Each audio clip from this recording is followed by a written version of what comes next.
Olá, meus irmãos, a paz do Mestre Jesus esteja com todos vocês. Que Deus abençoe gloriosamente quem me ouve e que o Senhor Deus Todo-Poderoso possa se manifestar através dessa breve palavra e falar conosco no íntimo do nosso coração. Esse é o desejo, irmão, do meu coração, que essa palavra possa fortalecer bastante a fazer aquilo que é certo e correto diante dos olhos do Senhor, para que tudo nos vá bem. Vamos lá? O texto de hoje encontra-se no livro, e é um que eu gosto muito, do profeta Zacarias. Quero ler com vocês o capítulo 4, 3 versículos apenas, que começa a partir do verso 8, para aquilo que o Senhor quer falar. Diz assim: Depois recebi outra mensagem do Senhor. Zorobabel lançou os alicerces deste templo, e ele completará. Então vocês saberão que o Senhor dos Exércitos me enviou. Não desprezem os começos humildes, pois o Senhor se alegrará em ver a obra começar, ao ver o prumo na mão de Zorobabel. As 7 lâmpadas representam os olhos do Senhor que percorrem toda a terra. Glória a Deus, irmãos, por essa palavra. O profeta Zacarias, junto com o profeta Ageu, e aqui o profeta Ageu um pouco mais dinâmico nas suas palavras, e o profeta Ageu retrata as suas visões espirituais um pouco mais espiritual, chama o povo a um compromisso total para a reconstrução do templo e da cidade, dos muros e de tudo aquilo que eles estavam vivendo depois do cativeiro babilônico. Na verdade, os israelitas andavam bastante desanimados, irmãos, e o desânimo ele é fruto de nós colocarmos os olhos na nossa circunstância. Parece que a nossa circunstância, parece que ao nosso redor não combina exatamente com aquilo que Deus falou. Os israelitas vivenciavam isso nesse momento, irmão. Por quê? Porque eles chegaram na terra prometida, ela não parecia mais uma terra da promessa. Estava toda acabada, destruída pela mão, pela ação do inimigo, completamente em ruínas. Eu costumo usar esse exemplo e vou usar novamente. Aqueles estrondos que nós vemos do pós-guerra, que mostra nas imagens da televisão, tem acontecido várias guerras, irmãos, inclusive em Israel nesses últimos tempos, tem sido atacado pelo Hamas, e nós vemos também a Rússia ali com seus vizinhos tentando invadir, tudo por poder, irmãos, são lutas e guerras por causa de posses, tudo tem uma ambição financeira por trás disso. Bom, aqui no contexto de Israel, mais um contexto religioso, que também influencia bastante as pessoas. Mas não quero entrar nesse mérito e quero entrar no mérito da palavra, que é aquilo que nos importa. Vamos fazer as aplicações pertinentes depois dessa pequena introdução, para que nós venhamos a entender aquilo que Deus realmente quer nos falar. Quero começar com o versículo 8, que diz: Depois recebi outra mensagem do Senhor. Irmão, depois do que, irmão? A pergunta é justamente essa: depois do que? É depois de uma visão. Ele viu e começou a dialogar com o Senhor, pois ele não entendia muito bem a visão, e ele foi ali alcançando o entendimento e até mesmo colocando em prática. O profeta Zacarias falando daquilo que o Senhor havia lhe entregado, irmão. Então, depois de uma visão, depois da visão, se nós encararmos com seriedade, virá outras palavras, outros propósitos. Eu costumo falar que dentro do propósito de Deus, que é justamente a nossa salvação, tem as coisas que são pertinentes à salvação, as demais coisas pertencentes à salvação. Aquilo que Jesus Cristo fala em Mateus 6,33, buscai primeiro o reino de Deus e a sua justiça, e as demais coisas vos serão acrescentadas. Sabemos que não é uma tarefa fácil, irmão. Por quê? Porque normalmente o que assola o nosso coração e algo que nós não conseguimos enxergar é o que nós realmente precisamos, que é a salvação das nossas almas, dos nossos corpos e também do nosso espírito. Estamos em guerra. Então, quando encaramos a visão que Deus nos deu, ou alguma palavra, algum propósito que Ele nos deu, para nós colocarmos em prática com seriedade, outras palavras virão. Vamos ler novamente. Depois recebi outra mensagem do Senhor. Outros propósitos contidos dentro dos propósitos.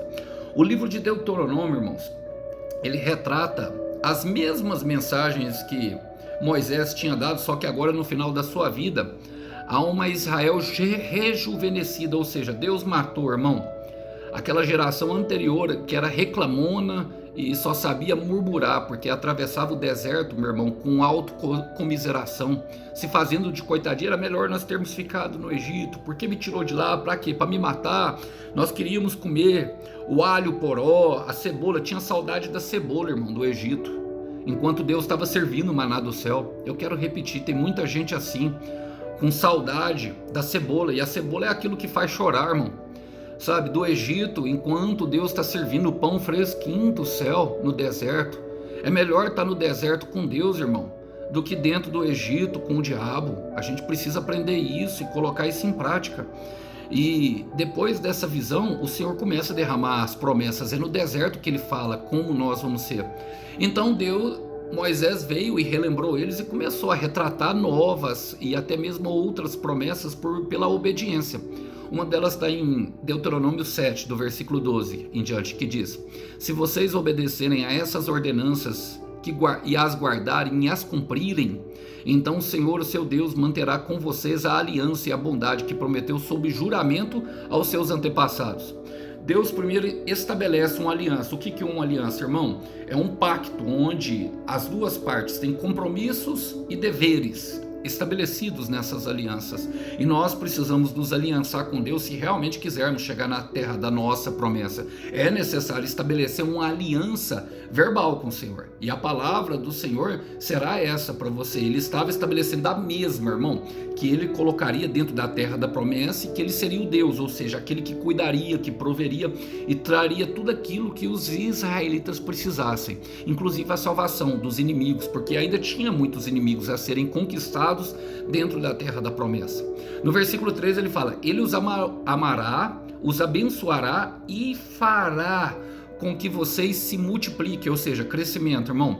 Ele abençoará os seus filhos e os frutos da terra, ou seja, irmão, a nossa descendência será alcançada e aquilo que é o nosso trabalho. Fala assim, ó: o fruto da sua terra, ele inclui o cereal, o vinho novo, o azeite, as crias da vaca e das ovelhas, na terra em que aos seus antepassados jurou dar a vocês. No versículo 14, vocês serão um povo mais abençoado do que qualquer outro povo. Ou seja, irmão, nós estaremos andando num nível acima, num nível em que não se preocupa, em que não vê a crise. Olha, a palavra fala: nenhum dos seus homens ou mulheres será estéril, ou seja, infértil, nem mesmo os animais do seu rebanho. E ainda fala que, ali eu nem vou continuar, mas ele fala que o Senhor guardaria eles de todas as doenças, irmãos. E eu vivo isso, irmão. Eu vou falar que eu vivo isso dentro da minha própria casa.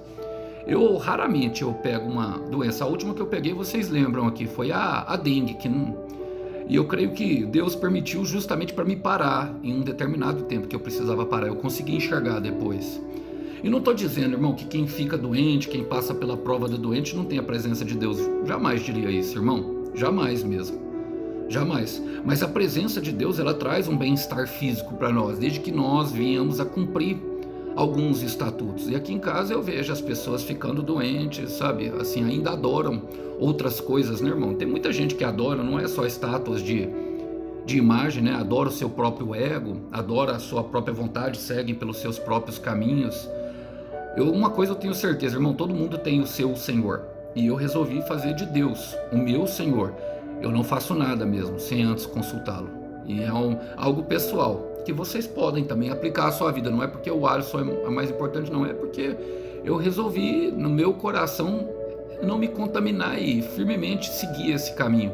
Eu desejo ainda nessa terra ter um encontro com Jesus Cristo. Desejo mesmo, com todo o meu coração. Olha, a palavra diz assim, irmãos, no versículo 14, continuando: Zorobabel estava experimentando isso, Zacarias estava recebendo outra palavra. E qual que era a palavra que ele recebeu, irmão? Que Deus estaria com ele agora de volta do cativeiro babilônico. Fala: Zorobabel lançou os alicerces desse templo e ele o completará. O que ele está falando, irmão? Qual que é a palavra? Zorobabel, irmão, significa semente da Babilônia. Na etimologia da palavra, o nome Zorobabel vai significar justamente isso, uma semente na Babilônia. Isso quer dizer o quê, irmão? Que Deus, durante o nosso juízo, durante o nosso período de juizamento, quando nós não conseguíamos enxergar a beleza do processo, quando os dias pareciam que estavam todos de preto e branco, e perderam a cor, Deus já estava trabalhando em nossa vida e nos dando a chance de restaurar justamente a comunhão com Ele. Para quê? Para que justamente acontecesse isso aqui. O alicerce do templo, irmão, indicava justamente aquilo que era o símbolo da fé judaica, ou seja, onde Deus se manifestava várias vezes poderosamente. Hoje somos nós, irmãos, o templo somos nós. Mas o que eles estavam falando é que seria restaurada ali a comunhão a partir do momento que eles se dispusessem a fazer aquela obra, a cumprir aquele propósito de erguer o templo, irmão. Então, eles lançaram um teto e ele completará. O que ele está falando é que aquela semente que começou lá atrás, mesmo quando nós ainda não víamos, irmãos, sabe, era justamente que ela seria terminada. Então eu quero te falar, meu irmão, minha irmã, continue, termine aquilo que Deus te entregou para fazer. Eu quero repetir isso, termine aquilo que Deus te entregou para fazer. Eu sei que Deus já tem te falado algo para fazer e é necessário executar, partir, arregaçar as mangas, irmão, partir para cima e não se dar por entregue por causa da dificuldade da circunstância. 2 Timóteo capítulo 4, versículo 7, Paulo vai dizer ao seu discípulo amado Timóteo: olha, combati o bom combate, terminei a carreira e guardei a fé. E ele mostra, eu falei isso em outras ministrações e já vou falar nessa também. Porque, irmão, se tem um bom combate, tem um mau combate. Qual que é o bom combate? Aquele que Deus nos deu para fazer. Então é essa luta que você deve partir para cima. É isso que nós devemos colocar no nosso coração. A deles era o erguer o templo. Termine a carreira, ou seja, completa, irmão, não importa como está no meio do caminho. Não importa aquilo que tenha acontecido, só termine aquilo que Deus lhe deu para fazer. E como que nós fazemos isso? É o terceiro princípio, irmão, guardando a fé. Se não fosse tão importante a fé, irmão, porque é a fé que nos conecta a Deus. Sem fé é impossível agradar a Deus. E Ele é recompensador daqueles que o buscam. Essa obra só poderá ser executada junto com Deus, ali onde nós temos o conhecimento do santo. Então, se não fosse importante guardar a nossa fé num lugar, meu irmão, em que ninguém possa tocar, inclusive o inimigo, Paulo não estaria dizendo e Deus não permitiria que se fosse escrito na Bíblia. Guarda o bom depósito da fé, ele fala em outro momento, irmão. Guarda a fé, para que termine a carreira. É guardando a fé que nós terminamos a carreira. Olha, a palavra vai dizer o seguinte, que ele continua, fala assim, ó, então vocês saberão que o Senhor dos Exércitos me enviou. O Senhor dos Exércitos é a figura do Deus valente que luta conosco, irmão. Quantas vezes, irmãos, os profetas passaram por isso que nós passamos? Quantas vezes as pessoas duvidam, porque olham para o cenário, como Israel estava olhando, que estava em ruínas, não viam a mínima possibilidade da obra ser concluída ao olhar humano, não tinham recursos, enquanto Deus já tinha dado a ordem ao rei Ciro que mandasse todo o material, todos os tijolos, toda a madeira, todo o dinheiro, todas as ofertas, tudo que fosse preciso para ser reconstruído. O que eles deveriam fazer, irmão? Colocar a mão na massa. E essa será a marca registrada de quem trabalha com Deus, irmãos. O que? A palavra fala, então vocês saberão que o Senhor dos Exércitos me enviou. Eles duvidavam do profeta, mas quando vissem a obra completa, viriam. E essa é uma marca registrada, irmão, de um irmão e de uma irmã, como Paulo vai dizer em Romanos capítulo 5, versículo 5, que a esperança não falha, porque Deus nos encheu do seu amor por meio do Espírito Santo. Você já viu que nós não desistimos daquilo que nós amamos?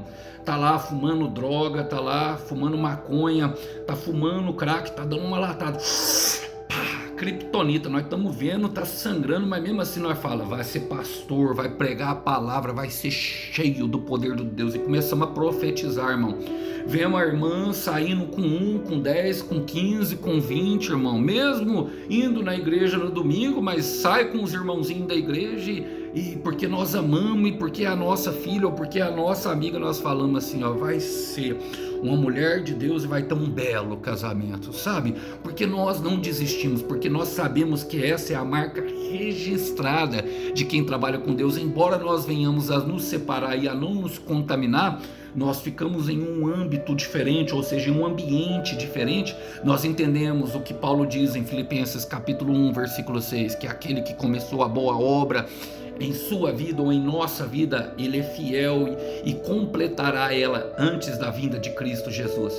Então não se engane, irmão, não se engane. Você só não desistiu porque Deus é contigo nessa missão.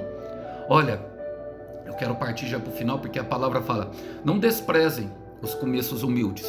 Versículo 10. E aqui há um princípio, irmão, que muito crente desvaloriza.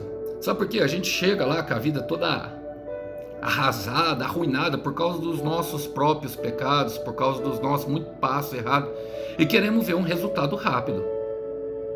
Queremos ver o Deus soprar assim a poeira que os inimigos vieram e o templo se levantar de uma vez. Queremos resultados rápidos. E tudo que cresce, que nasce grande, irmão, o que nasce grande é monstro. Sabe? Você pode desconfiar, tudo que é fácil, irmão. Deus vai te ensinar a valorizar. Valorize as pequenas coisas. Valorize os pequenos começos.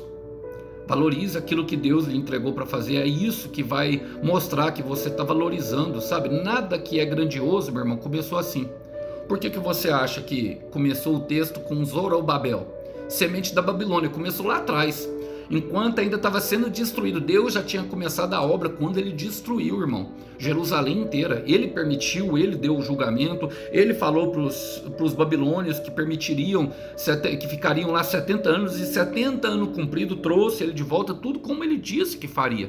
Assim aconteceu, assim será. Se Deus quiser, meu irmão, será. Se Deus não quiser, não será.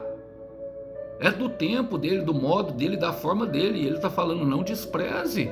Começa pequeno, começa com pedido de perdão, começa amarrando as pontas soltas do passado, começa plantando uma semente de amor, começa mandando um bom dia, começa se aproximando de quem tem que se aproximar e afastando quem é que tem que afastar. Começa, apenas começa, não despreza os pequenos começos.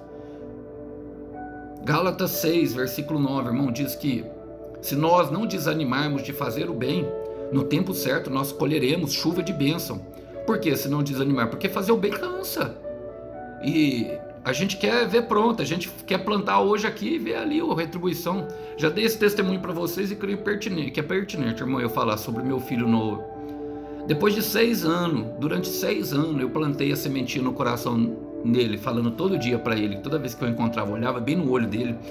Ele era baixinho, então eu abaixava na altura dele, olhava bem no olho dele e falava: Noah, o papai te ama e vai te amar para todo o sempre. Com 6 anos de idade, 6 anos, irmão, foi 6 anos, achei que nem ia ouvir. Papai, quero te falar uma coisa. O quê? Quero te falar, baixa aqui para me falar para você. Aí eu encheu de coragem, assim, olhando no meu olho e falou assim: eu te amo. Aí eu comecei a chorar e ele veio: calma, papai, não acabou ainda não. E eu vou te amar para todo sempre, desse jeito.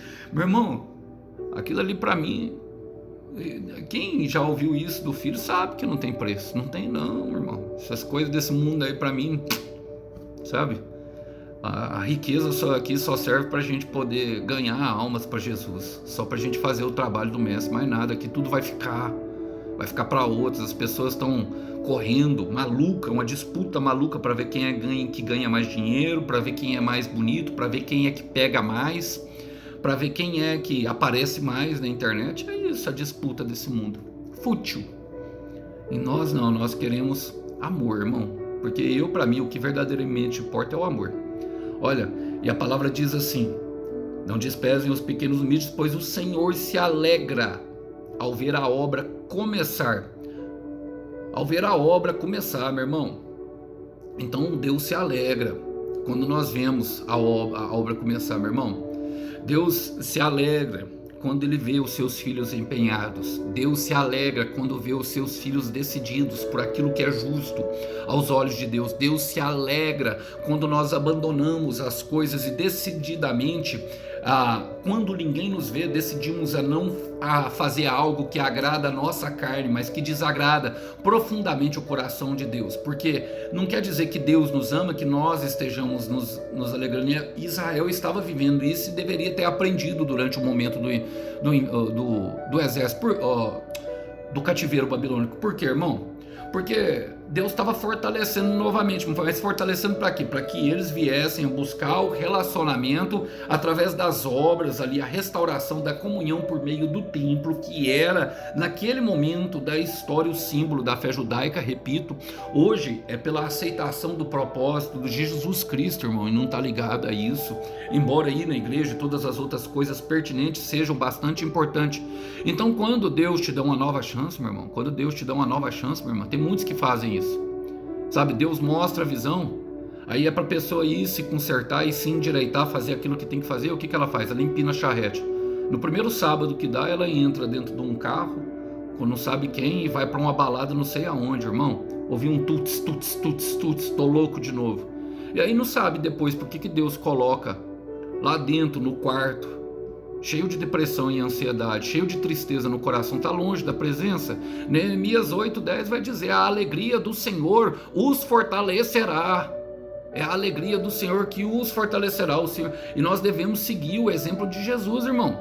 Os discípulos ali em João 4, querendo oferecer comida de Jesus e tirar ele de perto da mulher que ele estava ministrando, uma mulher que fazia exatamente isso, irmão, dando resposta de um relacionamento no outro. Já tinha casado 5 vezes e não conseguia enxergar sentido na vida.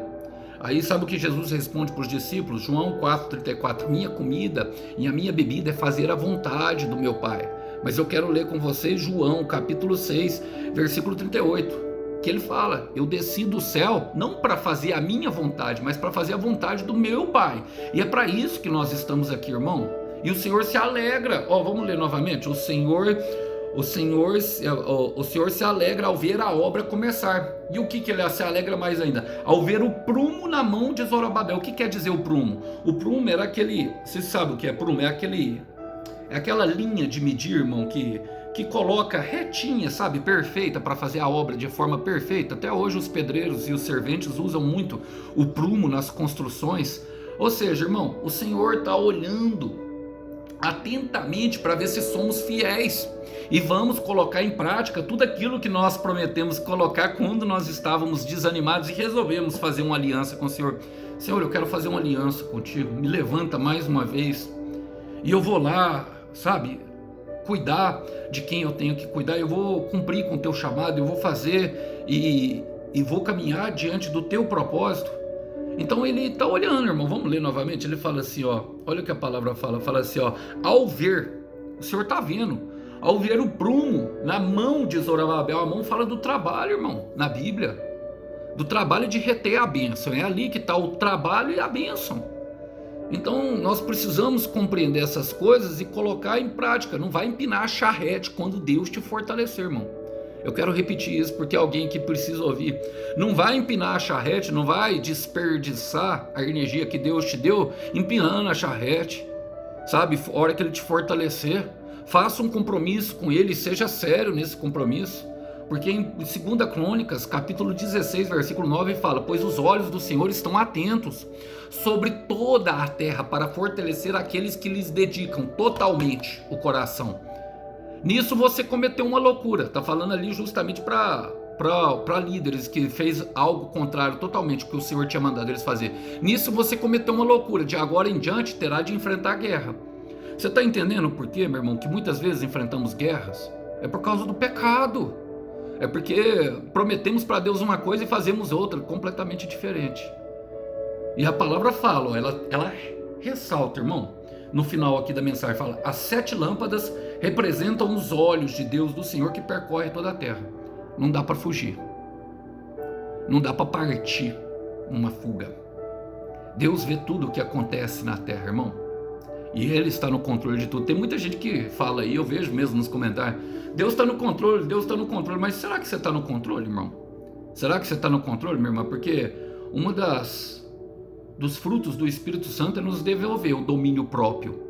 Ou ainda temos vivido como escravos do nosso próprio ego, da nossa própria vaidade, cometendo um pecadinho que nós vamos pedir perdão ali para Deus, Ele vai nos perdoar. Ele é bom, não é verdade? Porque um dos frutos do Espírito é justamente esse, é o domínio próprio. Nós precisamos refletir sobre isso. Deus está no controle e Ele está lhe dizendo, está me dizendo, a palavra veio para mim, por irmão Arson. Essa palavra foi o irmão Arson que disse: Fala, ó, nisso você cometeu loucura. De agora em diante terá de enfrentar guerras. Foi o que Israel enfrentou, meu irmão, por apostatar da fé. Enfrentou um exílio. Então, não há ideia de salvação sem a ideia de condenação de um Deus que está no controle de tudo e de todas as nações. E para isso nós precisamos aprender. E eu quero terminar aqui com 2 versículos, um do Novo Testamento, que está em 1 de Pedro, capítulo 3, versículo 12, que a palavra o apóstolo Pedro usa. E fala, porque os olhos do Senhor estão sobre todos os justos, e os seus ouvidos estão atentos à sua oração, mas o rosto do Senhor, ou seja, a revelação, a escuridão vem, quando volta-se contra os que praticam o mal. Então a gente precisa aprender, porque quando fala que as 7 lâmpadas representam os olhos do Senhor, é que ele vê na plenitude e na perfeição tudo que está acontecendo, não tem como fugir. E eu quero terminar com 1 Samuel capítulo 2, versículo 30, que ele fala que honra os que o honram e rejeita os que o rejeitam. O que vai ser quando ele te fortalecer? O que vai ser quando ele me fortalecer? O que vai ser quando ele nos fortalecer? Que seja feita a tua vontade. Saiba que depois dessa vontade nós experimentaremos aquilo realmente que é bom, perfeito e agradável, e que excede todo o entendimento e que traz descanso para a nossa alma, porque o Senhor continua bom. Que Deus abençoe os irmãos, a paz do Mestre, até uma próxima. Tchau, tchau.